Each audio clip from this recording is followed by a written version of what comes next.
بسم الله الرحمن الرحيم الحمد لله رب العالمين وصلى الله على سيدنا محمد وعلى آله وصحبه أجمعين. اللهم يا عليم علمنا من علمك ما ترضى به عنا ولا تؤاخذنا بما تعلمه منا. اللهم حققنا بحقائق العلم وخلقنا بخلق الحلم واغفر لنا يا ذا الجلال والإكرام. اللهم إنا نوينا التعلم والتعليم والتذكر والتذكير والنفع والانتفاع والإفادة والاستفادة والحث على التمسك بالكتاب والسنة والدعوة إلى الله والدلال على الخير والأمر بالمعروف والنهي عن المنكر وعلى ما نواه الحبيب المصطفى صلى الله عليه وسلم. Last time we discussed the sins of the heart, and we said that there were sins could be divided into two categories. One's associated with the heart and one's associated with the limbs. And those associated with the heart do greater damage than those associated with the limbs.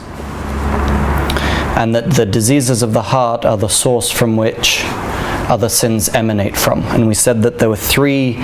These scholars identify what they call the mothers of all sin, which are envy, hasad, arrogance, and ujub, which is self-contentment, ostentatiousness, a sense of that what one is doing from any good or any good attribute that one has, that it is they're pleased with that and they see it emanating from themselves. And we said that the way to treat these are in three ways. The first thing to do is to admit that one has that problem. And then the second is to reject any thought, khatir, that comes into the heart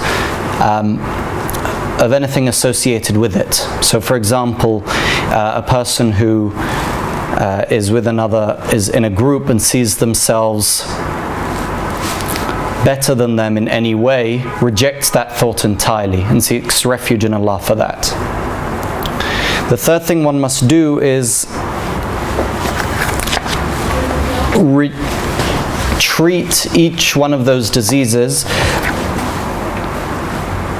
with their requisite treatment. So for example, arrogance is treated with humiliating oneself for the sake, humbling oneself for the sake of Allah. And I use the word humbling, not humiliating, because the Prophet ﷺ, he says, "Al-mu'minu la yudhillu nafsah." A believer should not humiliate himself, but to humble oneself. Imam al-Sha'rawi, who is and was a great Imam in Egypt, who died in the 1990s, but he used to be known for his great humility. And once he was out giving a series of talks in a village in Egypt, and the people were so happy with him, and they were so honored to have him, pleased with him, that there was a huge procession, and they came out, and crowds of people literally lifting the Imam up on their shoulders. And on the way back, he was with his son, and they stopped at this mosque, and the Imam says to his son that he needs to go and pray. He needs to go to the bathroom, so he goes to the toilets, and he takes a long time. And the son gets worried, and he goes down, and he sees his father on his hands and knees cleaning the bathrooms with his bare hands. And he says to him, "Dad, what are you doing?" And he says to him, "I saw all these people saying Sha'rawi, Sha'rawi, and I feared arrogance in my heart, or ujub in my heart, and I wanted to break myself, my nafs."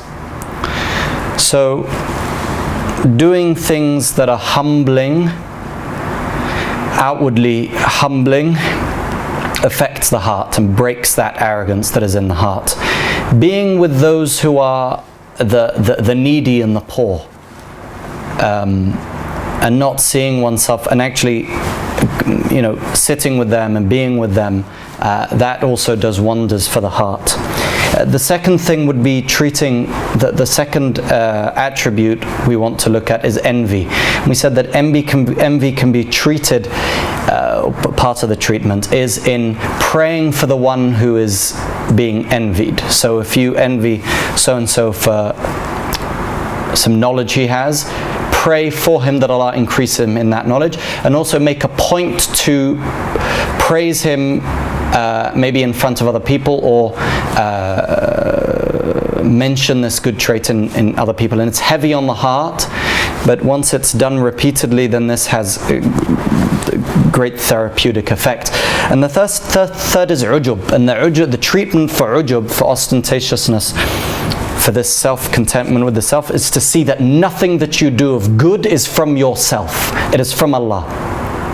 Whatever good you did, however righteous you are, understand that it is merely divine grace from Allah subhanahu wa ta'ala, because He didn't make you, you didn't choose to be born into a Muslim family, or if you converted, you didn't choose yourself to Allah. It's Allah subhanahu wa ta'ala who guided you.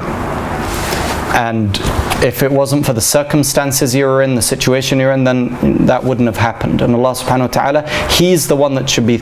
And in fact, what's interesting is the Quran, when it says that الَّذِينَ يُؤْتُونَ مَا آتَوا وَقُلُوبَهُمْ وَجِلَةٌ. Sayyidatna Aisha asked the Prophet, are those that Allah is praising, are they the people who do bad deeds and their hearts are afraid? And the Prophet, and I'm paraphrasing, but the Prophet told her that no, they're the people who do good and they're afraid that Allah will not accept it. So instead of being happy about themselves and that they did that, they're actually fearful that Allah might not accept it. And that is a high state. And if one wants to be happy by doing good, the happiness should be what? That Allah bestowed on you the blessing of being able to do that good. So being aware of that will cut ujub at its root. And of course, as we said, these diseases have, they can be manifest outwardly, and then they get more and more subtle. And so now the Imam goes on to the outward sins. Just as we need to guard the heart from whisperings and evil thoughts and these diseases, we also need to guard the senses. And he says one must restrain one's senses and limbs from rebellion and sins, and they must only be used in obedience. Now this has the obvious meaning in that we shouldn't do the haram, and we should stick to things that are either mubah or halal. But then there is a higher maqam, and that is that one literally do everything, restrain one's senses and limbs from anything other than that which draws a person closer to Allah. Because we all know, we all understand that doing the obligations such as praying and fasting and doing dhikr are all good things, and they're outwardly manifestations of obedience and ta'ah, that one is rewarded on. But understanding as well that doing the things that are mubah, that are permissible with a good intention, automatically changes it to a good deed, to an act of obedience to Allah. So one of the Salihin, and we've mentioned this before, he said, إِنِّي لَأَحْتَسِبُ فِي نَوْمَتِي مَا أَحْتَسِبُ فِي قَوْمَتِي. I seek the reward from Allah in my sleep, just as I do in waking up and praying tahajjud at night. Because he goes to sleep with an intention of keeping the body strong. You eat. Why are you sitting at this restaurant? Why I'm eating for the sake of it, because this body is an amana. I need to keep this amana to strengthen myself so I can work, do ta'ah, so that I may be able to provide for my family. Why are you tipping the waiter? Sadaqah lillah. He may be not making much. So everything that you do is built into it at its foundation is a good intention. And that's part of restraining one's limbs from outward rebellion. But someone might ask, well, what if I just do, what about just doing what is permissible? is there any harm from just going all out on the mubahat? And the ulama, in terms of sins, of course not. The mubah, there's no sin.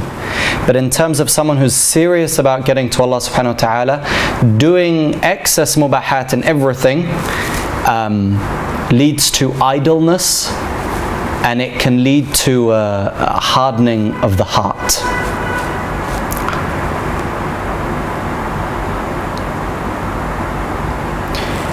And the best example of this is with regards to the tongue. So the Imam then goes on, he talks about the pitfalls of the tongue. And this is a very big topic. I took there is an entire book, a text called Maharim al-Lisan, literally dealing with all the details about the tongue, because the tongue, as the Imam says, he says jirmuhu saghir lakin jurmuhu kabir. This is in the Arabic. He says it is small. It is a small thing, but its crime is great. In other words, this seemingly tiny part of your body has a tremendous effect on your closeness or your distance from Allah or to Allah subhanahu wa ta'ala. So a single word in a hadith, a single word, a person might utter it without thinking about its consequences, might throw a person in hell for 70 years. And the opposite of true. You may say something that is good, and you're not really, you don't really remember it. You completely forget, and the weight of it will earn you the contentment, the rida of Allah subhanahu wa ta'ala. And it may be something that one of my teachers, and this can happen to anyone, but one of my teachers, he said, I stood up in a khutbah once, and it occurred to me, how much of what I'm saying is really affecting these people, the people. And so he did a khutbah on a specific topic. He said a week later, no, it wasn't a week, it was months later. He says a man came up to him and he says, remember that khutbah you did 7 months ago on smoking? I've been clean for 7 months. I haven't smoked because of your khutbah. But that what he said, he didn't really think about. It was, and in fact, he thought the opposite, that it didn't have an effect. Or a single look. It doesn't have to be a word. A single look from someone, could have a huge effect. I know someone who, since we're talking about smoking, I know someone who, he told me from a single look from his father, when he found out that he'd smoked, he said, Khalas, I made tawbah straight away, I wouldn't do it. The tongue, therefore, must be guarded. For it has a unique ability in cleansing or defiling the heart. The tongue has a unique ability in that it can cause huge changes. A single word uttered to someone could completely destroy your relationship with that someone. I know people who they get angry and they'll say something, outwardly is almost kufr. And then there are people who, will say things and it can completely destroy or really harm the relationship with people, or really harm someone. And kasrul khatir, to break someone's, to hurt someone in that way emotionally is a huge kabira.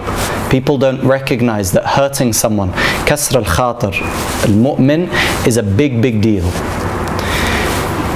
So this is evident in a hadith that Imam al-Nawawi places. It's a long hadith, beautiful hadith, that Imam al-Nawawi relates in his Arba'een. This is a hadith that is narrated by Tirmidhi. And this is the translation that Mu'adh bin Jabal radiyallahu anh says to the Prophet sallallahu alaihi wasallam, قلت يا رسول الله أخبرني بعمل يدخلني الجنة ويباعدني من النار. He said, I said, O Messenger of Allah, tell me of an act which will take me to paradise and keep me away from the hellfire. So he, peace and blessings be upon him, said, you have asked me about a great matter. Yet it is easy for whom Allah makes it easy. And then he answers, he says, worship Him without associating any partners with Him. Establish the prayer, pay the zakah, fast in Ramadan, and make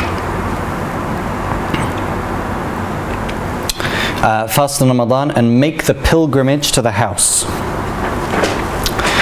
Then he said, peace and blessings be upon him, shall I not guide you towards the means of goodness?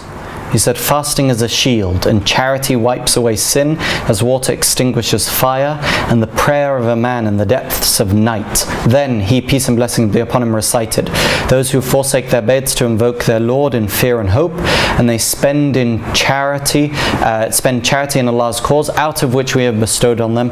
No person knows what is kept hidden from them of joy as a reward for what they used to do. Now hold on. Then the Prophet continues. He said, then he, peace and blessings be upon him, said, shall I not inform you of the head of the matter, its pillar and its peak? And he said, Na'am ya Rasulullah. He said, Bala ya Rasulullah. He said, Ra'sul Amr al-Islam, the heart, the head of the matter of Islam. Its pillar is the prayer and its peak is jihad. Then he, peace and blessings be upon him, said, shall I not tell you of the foundation of all of that? The foundation of every single thing that we've mentioned. And he said, Bala ya Rasulullah, of course, yes, O Messenger of Allah. So he took hold of his tongue and he said, restrain this. I said, Ya Rasulullah, O Prophet of Allah, will we be taken to account for what we say with it? And then the Prophet ﷺ replied, he said, ثَكَلَتْكَ أُمُّكَ يَا مُعَاذ. He says, may your mother be bereaved of you, O Mu'adh. And this is a saying, a phrase that is in Arabic that is not meant literally, but is meant as a phrase said as a sign of amazement, and also if you want to tell someone off, you know. And so he said, ثَكَلَتْكَ أُمُّكَ يَا مُعَاذ. Is there anything that throws people into the hellfire upon their faces or on their noses except the harvest of their tongue? In other words, what this tongue, if you are able to master it, you will gain the foundation which will enable you to do everything else. And if you don't, then you can't build upon that foundation. And so the Salihin before, they used to be people of silence. They would only say, you see the Salihin, they will only speak that which is good, or they will be quiet. So the Prophet ﷺ, he said, whoever believes in Allah and the last day, let him say say good, لِيَقُلْ خَيْرًا أَوْ لِيَصْمُتْ, or be silent. So it's extremely important to be able to guard the tongue. And in a hadith, the Prophet ﷺ, he says, كُلُّ كَلَامِ ابْنُ آدَمَ عَلَيْهِ لَا لَهْ إِلَّا ذِكْرُ اللَّهِ أَوْ أَمْرٌ بِمَعْرُوفٍ أَوْ نَهْيٌ عَنْ مُنْكَرٍ.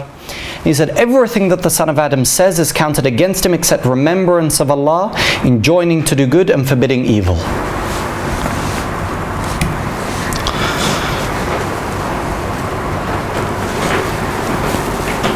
And talking in excess, even if it's in the mubah and the permissible, hardens the heart. And remaining silent and only speaking good,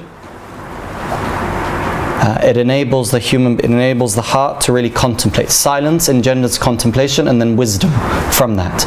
People who learn to be silent, they learn to listen. And if you learn to listen and only say that which is beneficial, will reap great rewards from that. And that's why it's extremely important. I mean, people don't. Many people will backbite and say bad things about people without realizing the magnitude of what they're saying. And the Quran explicitly tells us. It says, it gives us the metaphor of someone eating your brother's dead flesh. That backbiting is the similitude is to that. And it affects the heart more than anything. It affects the heart incredibly. And so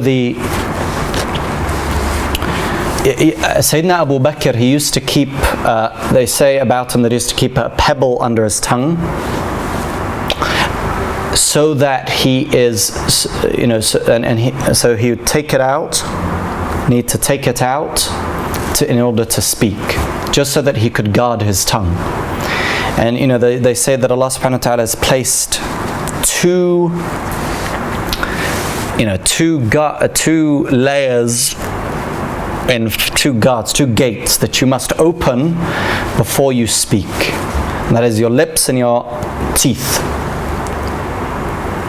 But your ears, He gave you two ears and one tongue. And what they used to say about the Prophet ﷺ is he used to listen.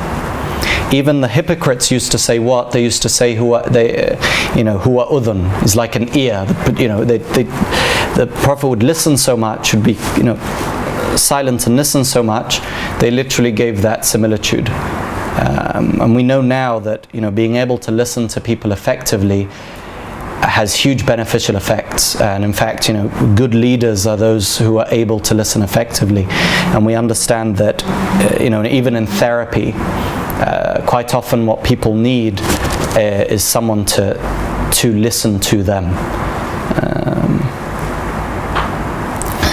Anyway, so then the Imam goes on to discuss the pitfalls of the ears and the eyes. And he says, hearing and sight are two open doors to the heart. Last time we said that if we imagine the heart as like a home, and the doors and the windows are like the limbs. And so he says that the hearing and sight are two open doors to the heart. Whatever you hear, an imprint of what you hear will be placed in your heart. Whatever you see, an imprint of that which you see will be placed on your heart. If good, then good. If bad, then bad. That's why it's a ta'ah when if you sit there and you look at the Kaaba, in front of the Kaaba, looking at it as a ibadah. It's an act of worship. Looking at that which is haram engenders, it's a poisonous thing. It's spiritual poison to the heart. In a hadith of the Prophet, he says that it's like a poisoned arrow from Iblis, looking at the haram. And so poison arrow after poison arrow after poisoned arrow, and what do you get? You get a dead heart that doesn't feel. So the heart is, and so he says the heart is rapidly affected by what enters it, but the opposite isn't true. It's difficult to, he said then afterwards, it's difficult to cleanse the heart from that. It's much easier to dirty the heart than it is to cleanse it.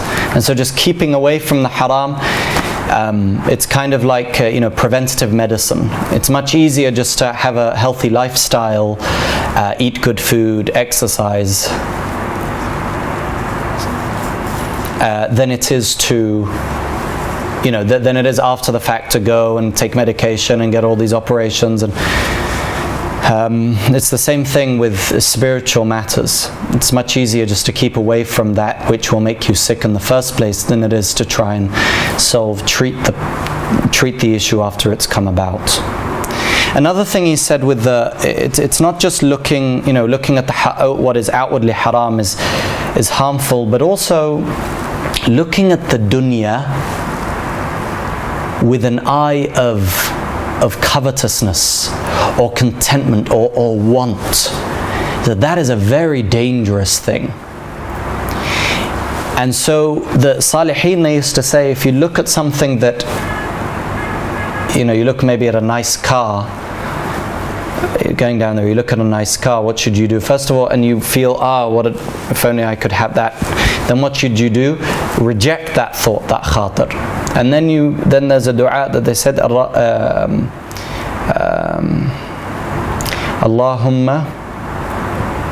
la aisha illa aisha al-akhirah.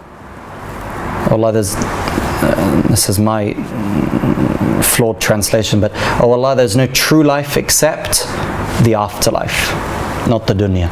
And the ulama used to, there's this beautiful dua they used to say, Allahumma arini dunya kama araytaha ibadaka as-salihin.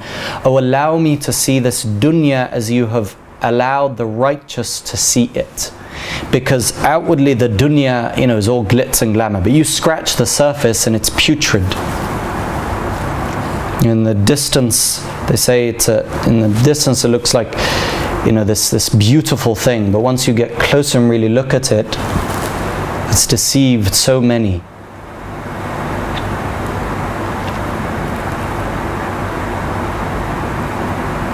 As soon as you feel that you have it, it's like a mirage. As soon as you feel that you have it, that's it, it's gone. And really, if you think about it, if you really just do a thought experiment and really think about, what would you want from the dunya? Let's say that one could have anything that they wanted from the dunya. What would one want? A great house, beautiful house. Okay, let's say you have it. Okay, what else would you want? Beautiful car. Okay, so you're driving around in your beautiful car. A great family. Wonderful spouse, good family. Good, you have it. A great position. Okay, you have it. There you go. Here's a great position. And wealth, lots of wealth. There you go. You have bank accounts and houses all around the world and a private jet. You have all of that. Okay, and then what?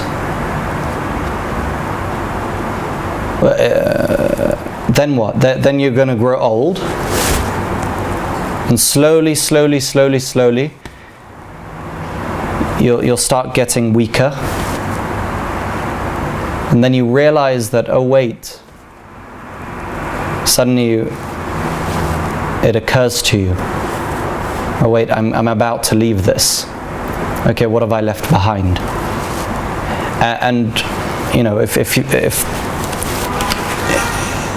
If one thinks that these things will make one happy, then just look at how many people with everything, how many of them literally kill themselves because they just can't bear it. People who, in dunya terms, they have everything. They're rich, they're famous, and you find they kill themselves. Or they're on medication, they're on drugs.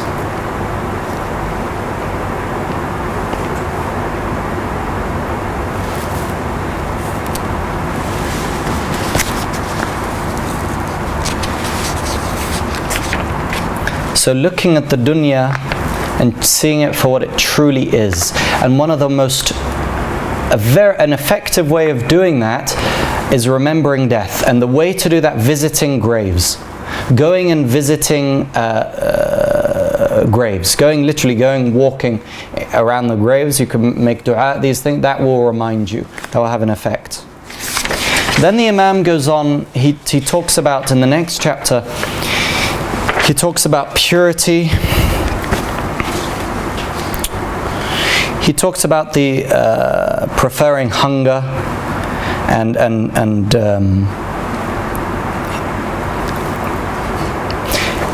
he says, first of all, a seeker should remain in a state of ritual purity, which is at-tahara. One should always strive to remain in a state of tahara. Why? For many reasons. The first is the Prophet ﷺ says, لا يحافظ أو كما قال لا يحافظ على الوضوء إلا مؤمن. No one, only a believer will remain in a state of ritual purity. Will remain in a state of wudu. So that's a sign of Iman. A second thing one does that is because it protects oneself from shaitan, from the whisperings of shaitan. It is said, al-wudu silahul mu'min. the wudu is the weapon of the believer.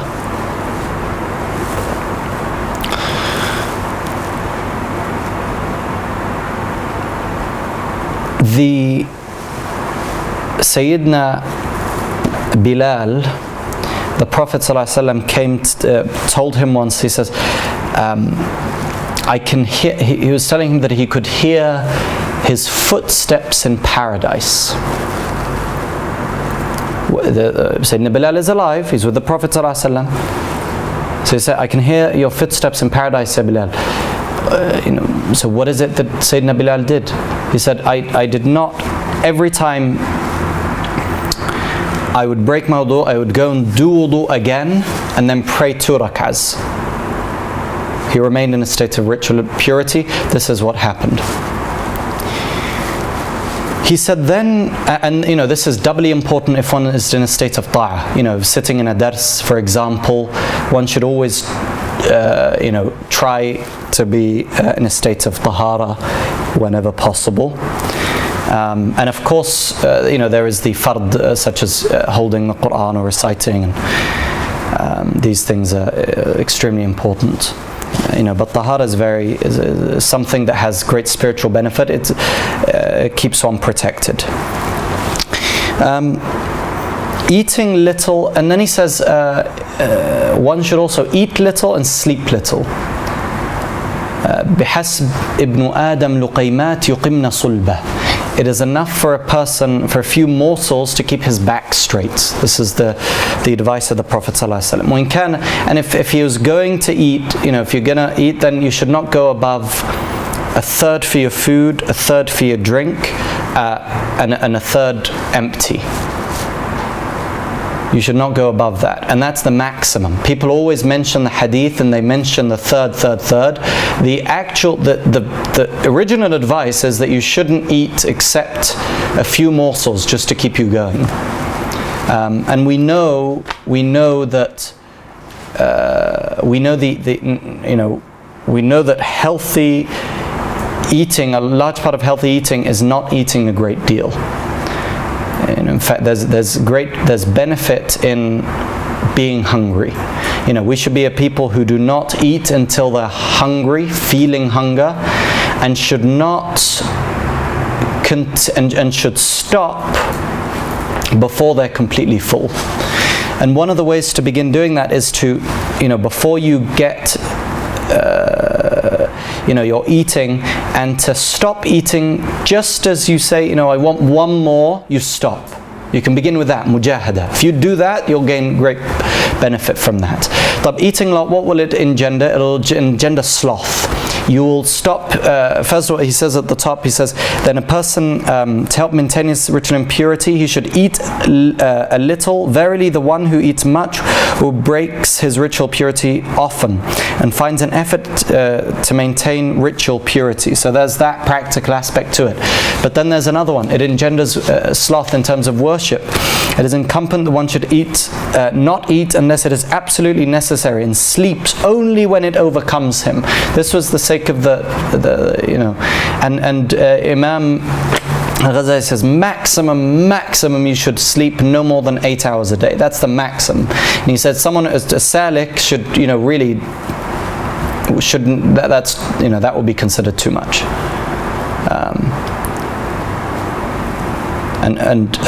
Because one's day should be filled with ta'ah. You're on a journey. You're gaining provision for the last day.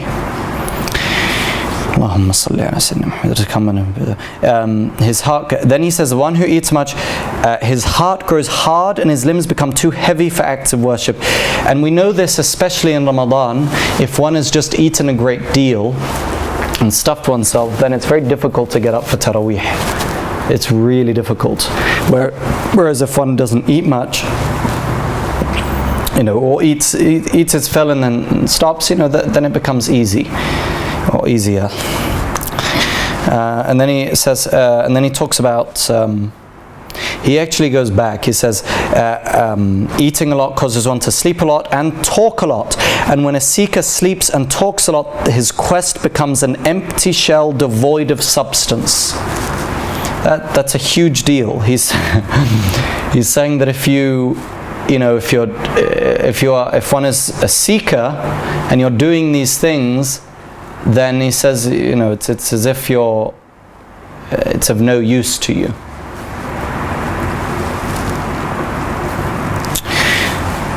The Prophet ﷺ, he says, ما ملأ ابن آدم وعاء شرا من بطنه حسب ابن آدم لقيمات يقمن صلبه فإن كان لا محالة فثلث لطعامه ثلث لشرابه ثلث لنفسه. We mentioned this hadith about the beginning of the hadith, that never does the son of Adam fill a worse vessel than his stomach. And then he says it is enough for him to eat a few bites to keep his back straight, and then goes on. If he has to, then let him give 1/3 for his food, 1/3 to his drink, and 1/3 to his breath.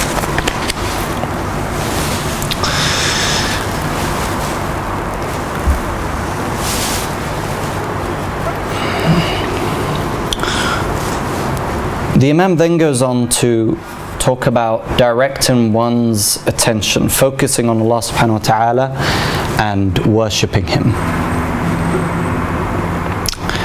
So he says,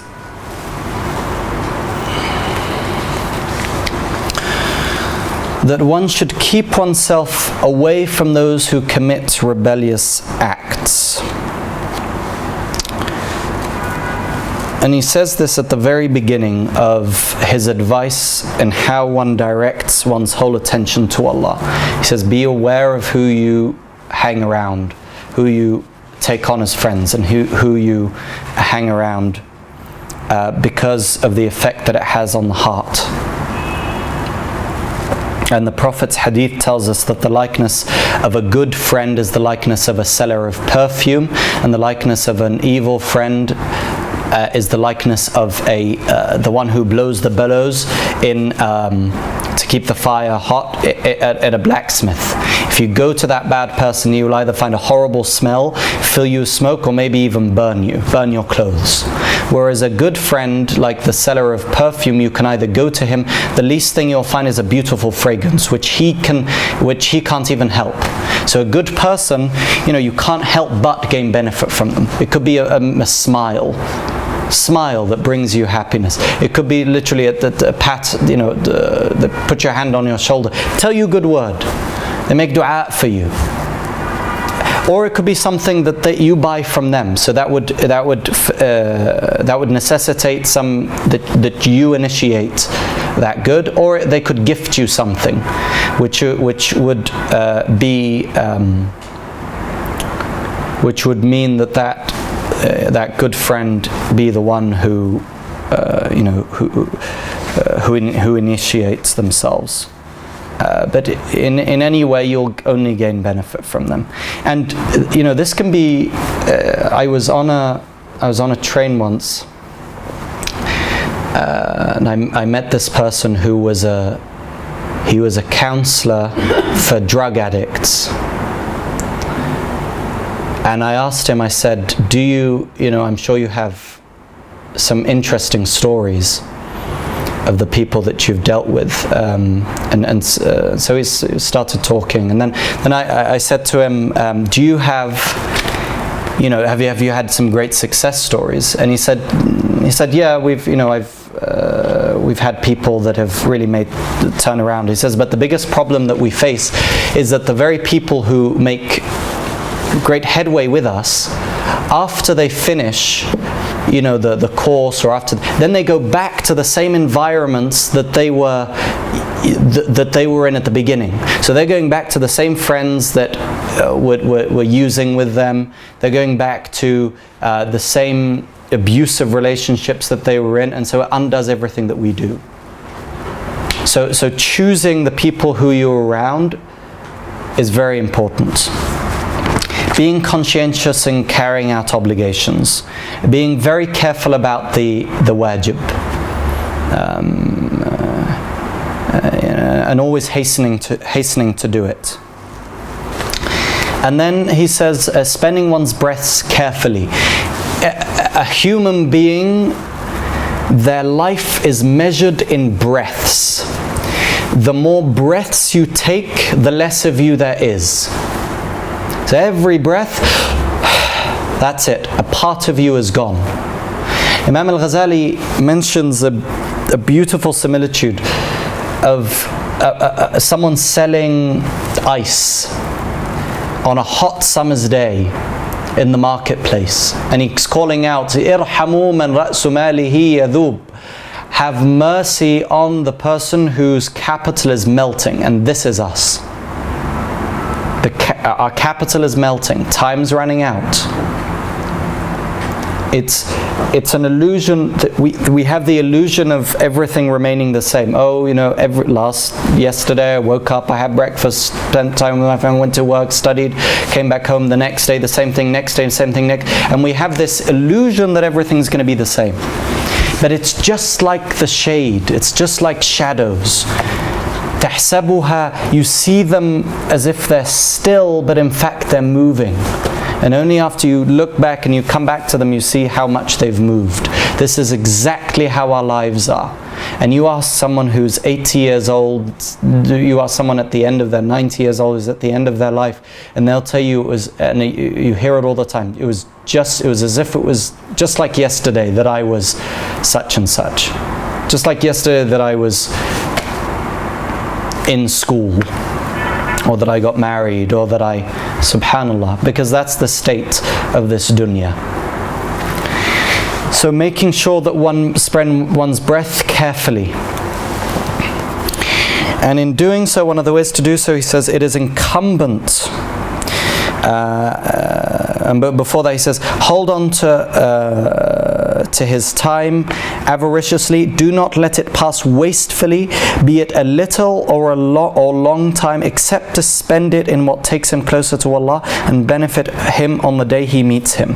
It is incumbent upon him to have daily recitals or a routine of every kind of worship, so that he will have a number of those to hold on to tenaciously and not to neglect them, any of them, whether in difficulty or easy times. And this is the daily one should have, other than the obligations, other than the fard salah, the fard salah, and that which is obligatory, one should have a daily litany, some small amount of worship, be it a dhikr of some sort, that every day you do 100 istighfar in the morning, 100 istighfar in the evening. That every day you have 100 salah an Nabi sallallahu alaihi wasallam. Every day you have 100 la ilaha illallah. Every day you read, you wake up and then you do al-Wird al-Latif, for example, which is a collection of the invocations of the night and the day that compiled that the Prophet ﷺ used to do. One should always have that. Why? That will bring, it's called, in Arabic they call it a wird. And that is essentially, it comes from a similar meaning of where you go to, if you go to a drinking, a place where to drink, where people go to drink water every day to sustain themselves. This is what it does. It will keep you spiritually sustained. It's like rain that comes down to, if you want to keep the grass green, you need to keep watering it. If you want to keep your heart alive, you need to keep watering it with the remembrance of Allah, with these words, with these daily adhkar that you do. And these are adhkar that are, the minimum that one should do is adhkar al-sabah wal-masa, in the morning, in the evening, protective invocations of the Prophet ﷺ, what he taught us, such as Surah Al-Ikhlas 3 times, Surah Al-Falaq 3 times, Surah Al-Nas 3 times, A'udhu bi kalimatillahi at-tammati min sharri ma khalaq 3 times, Bismillahi alladhi la yadurru ma'a ismihi shay'un fil ardi wa la fis sama' wa huwa as-sami'ul alim 3 times, Surah Al-Fatiha, Ayat Al-Kursi. These are fundamentals that a person should always do. And what's very interesting about this is that initially these things will seem difficult. So 100 istighfar, 100 salah an Nabi, 100 la ilaha illallah, and then it will seem quite, for someone who's, but once they get used to it, and once they, and then increase, it becomes easier and easier and easier. Kind of like working out. Initially, it's difficult to carry that weight. You don't start with a heavy weight, but once you've built your muscles, then it's much easier to lift that weight. Same thing spiritually. Once you've developed your spiritual muscles, you'll be able to do more and you'll benefit even more.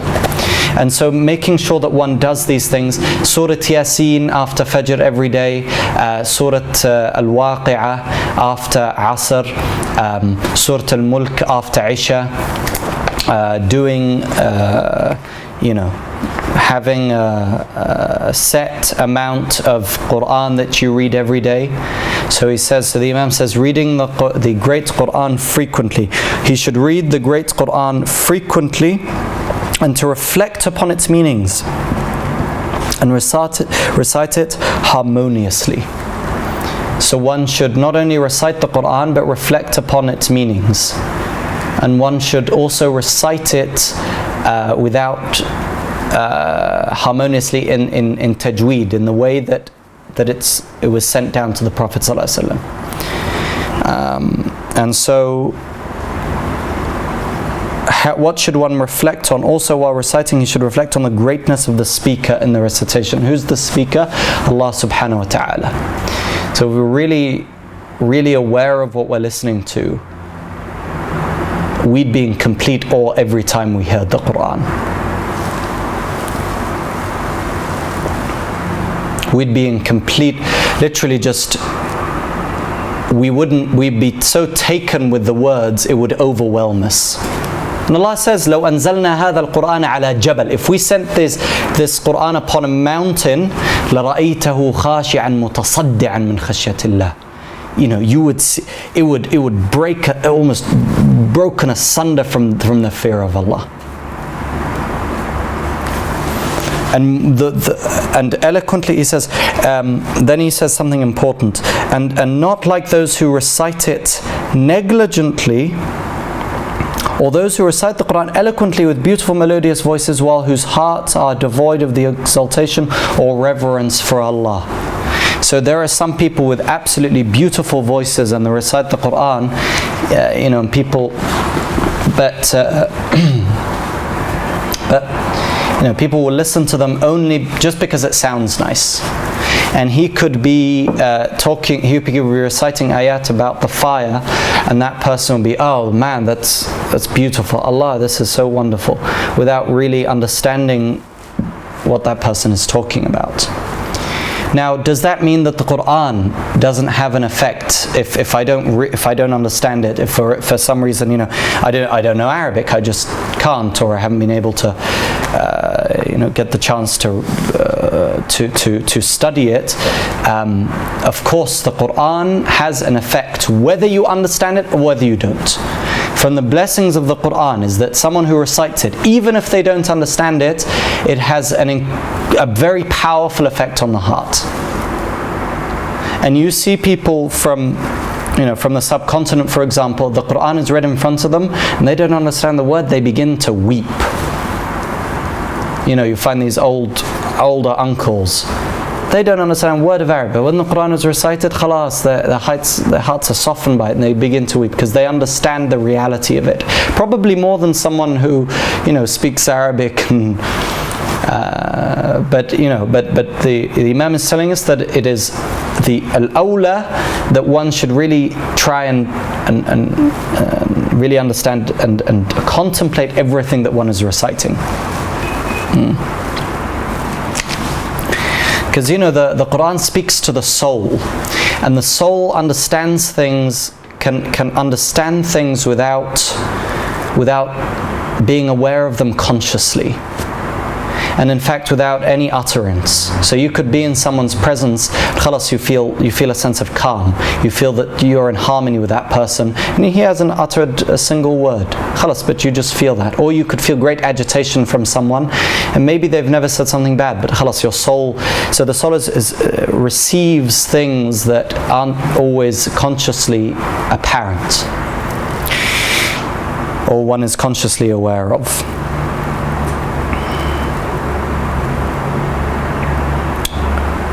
they read it, and this is one of the signs of the end of times, that people who, and this is what the Imam says, they read it in the form it was sent down from its opening to its end and know nothing of its meaning, nor of the reasons and occasions for sending each part of it down. Had they known, they would have acted. And this is what it's so important. He says these people that he's talking about, that people recite the Quran but they don't act on it.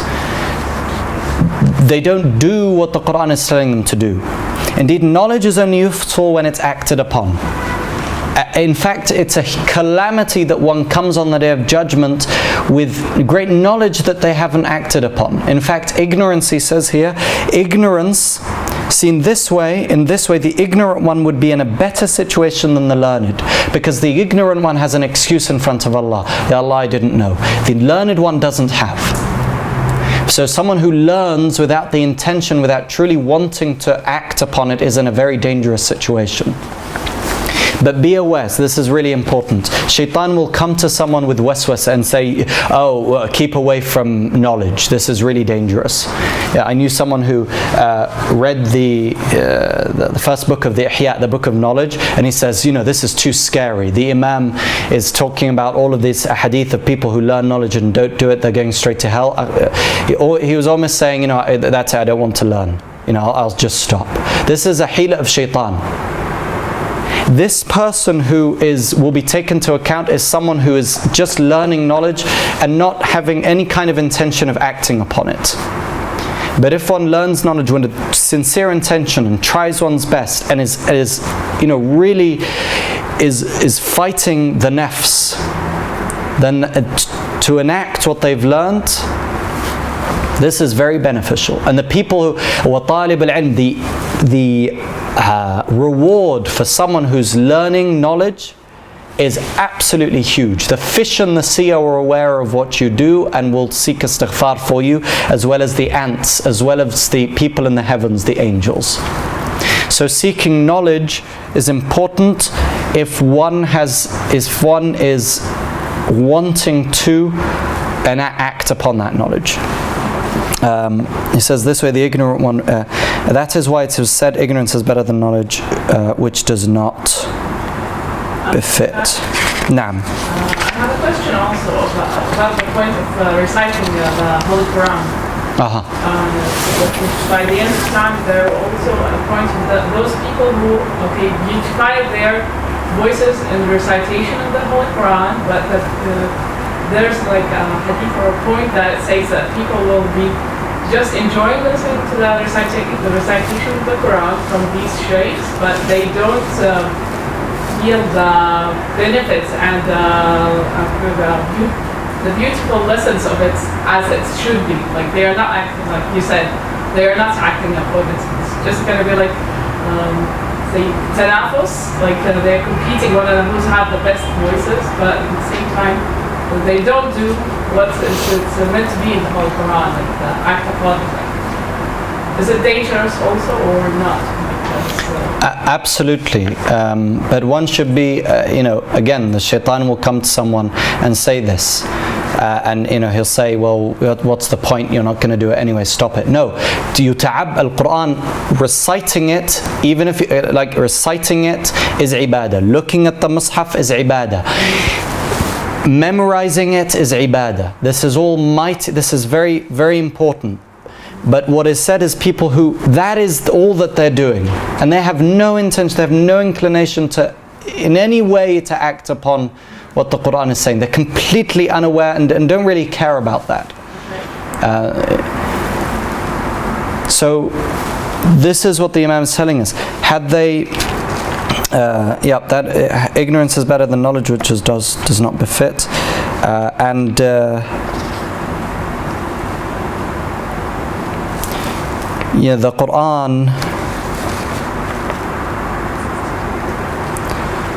the Quran is a source of sakina, tranquility. The Quran is a source of spiritual treatment, psychological treatment. I know people who were in states of great waswasa, literally had waswasa, obsessive compulsive thoughts. They were very troubled. They would read the Quran and they become well from the Quran. it's a very, very powerful treatment. And it's said explicitly that it is shifa lima fi as-sudur. وَنُنَزِّلُ مِنَ الْقُرْآنِ مَا هُوَ شِفَاءٌ وَرَحْمَةٌ لِلْمُؤْمِنِينَ وَلَا يَزِيدُ الظَّالِمِينَ إِلَّا خَسَارًا. It's a treatment, it's a shifa for those who believe. The Imam then goes on to talk about the Qiyam al-Layl, stay vigil in divine worship at night. Make haste to manage the night vigil, divine worship. It is incumbent upon you, O seeker, to make haste to manage night vigil, divine worship. Indeed, the night is the time when the slave is in seclusion with his Lord. It is for the Prophet ﷺ, it was actually wajib for him. It was wajib for him to do qiyam layl. For us, it's sunnah. But the qiyam layl has benefits. Every ibadah has a specific benefit that no other ibadah does. And qiyam layl, the ulama, for the person who's going to Allah subhanahu wa ta'ala, they would emphasize it. And the Imam, he says to us, you should not be asleep when dawn breaks. In other words, you should be awake before dawn, even if it's just 2 rak'at. To be awake during that time is a huge spiritual, there's divine spiritual gifts that are given during that time that are not given during the other time. And it used to be something that the Salihin would look forward to. They would look forward to nights, and some of them said that the thing that really bothers me is when dawn comes, because it means the night is over. They would have great pleasure in doing this, and they said that the pleasure that they would feel would be greater than the pleasure that the rebellious, the sinful feel when they're doing their ma'asi. You know, they're up, they're doing these things. But the Salihin, the pleasures that they feel and the taste of this ta'ah that they feel, they become, once you taste that, then you can't, it just becomes part of, you realize, the ladha of the ta'ah, the taste of Iman that a person feels, which is mentioned in the hadith of the Prophet ﷺ, that there is a taste of ta'ah, Iman. That's given to someone to encourage them, to say, look, keep going, you're doing the right thing, keep moving. And it shouldn't be an end in itself. But the Imam says, dawn must never find you but awake, remembering and invoking Allah the Most High. And they say, the minimum you can do, just 2 rak'ahs, and then Fajr comes, then you can pray the 2 rak'ahs before Fajr, then pray Fajr, minimum.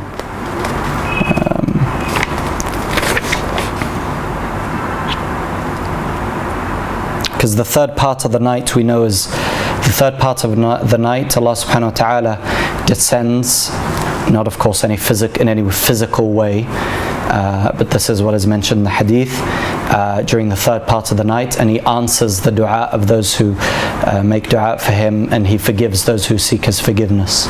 And anyone in need of anything, He will give it to them.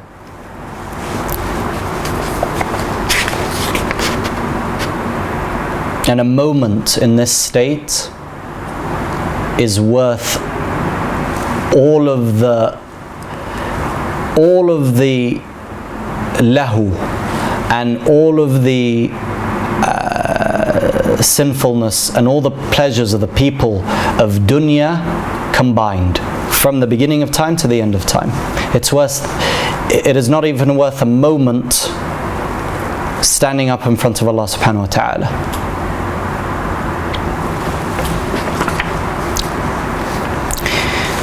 Inshallah, next time we'll discuss, we'll talk about recitative and presence. We'll discuss congregational prayers, Friday prayers, and we'll go on to another couple of chapters, inshallah, after that. If there are any questions or comments. My husband had a question from last week that he asked us to ask you because he couldn't attend, and that is about the story of Imam Ahmad when he was on his deathbed, and the conversation with Shaitan, and so he said no. Imam Ahmad said, no, the battle between us is ongoing. You know, it's not over. Whereas Shaitan was saying it's over and I've lost you.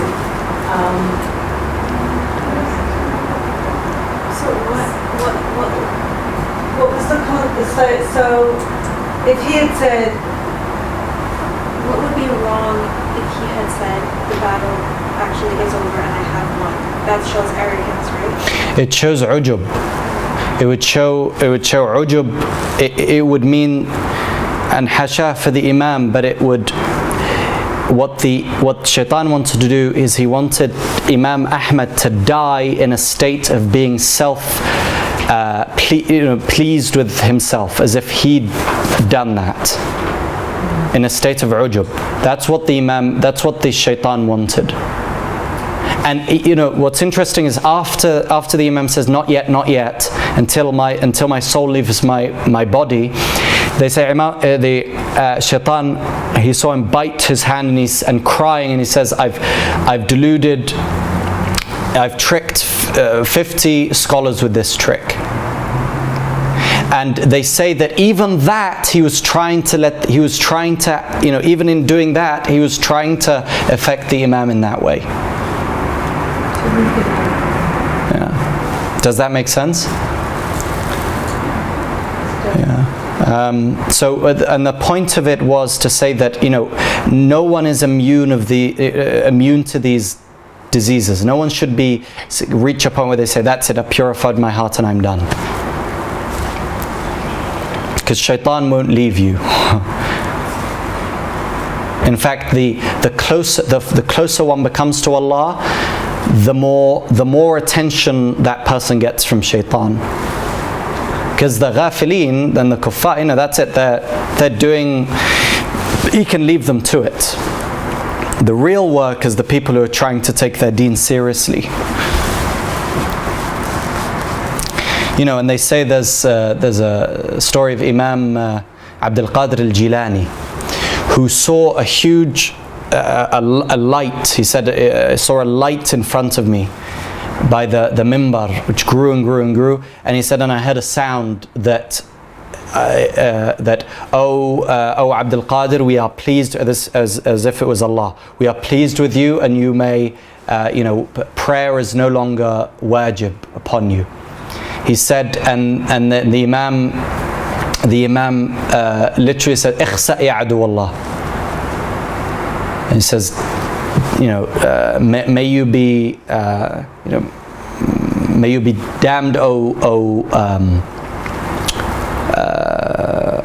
enemy of Allah. And he said, and the light receded, and it was Shaitan. Ihsan ya adu Allah. Why? Because the Shaitan, what did he want to do? He wants to create a state of ujub in the Imam, or keep him away, and these are the great Imams. So, what about us?